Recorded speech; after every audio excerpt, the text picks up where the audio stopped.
Je ne mets qu'un sucre dans mon café, c'est pas grave. Ça fait pas beaucoup, ça va rien me faire. J'en bois 4 par jour.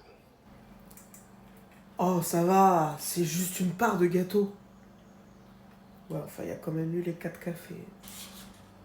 Oh, ça va, une glace, une glace.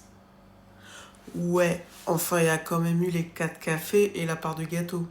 Bon, on est d'accord que sur le coup, ça a l'air de rien, mais quand tu additionnes là tout le sucre que tu as accumulé sur toute la journée, au bout d'un moment, on est d'accord pour dire que ça fait beaucoup. Surtout quand on sait que le sucre agit directement sur l'équilibre mental.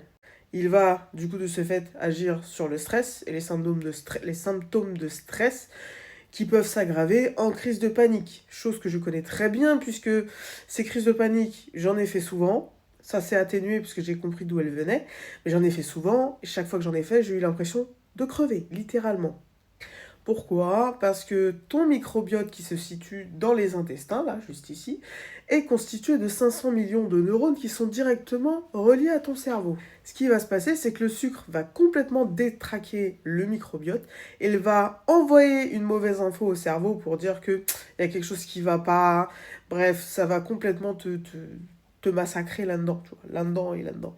Et je comprenais pas. Je me suis dit, bah, pourquoi je sens quand la crise va arriver. Et je me dis, mais j'ai rien fait de spécial. Pourquoi je pars en crise comme ça? Ben, en y repensant, je me dis, ah ouais, là j'avais mis du sucre. Ah oui, là j'ai mangé ça, il y avait du sucre. Et puis j'ai mangé ça, et puis ça. Et ça, j'ai fait ça pendant 4 5 jours.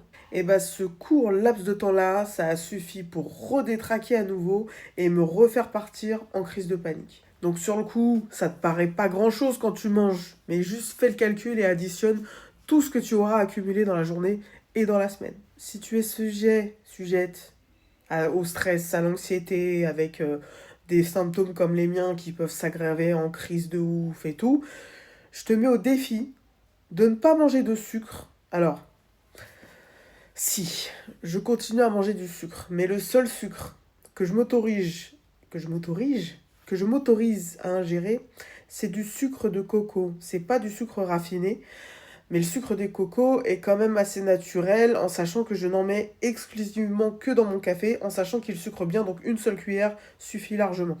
Donc si comme moi tu es sujet au stress et aux crises de panique, je te mets au défi de ne pas manger de sucre pendant 2 3 jours, histoire de faire du bien un petit peu à ton ventre.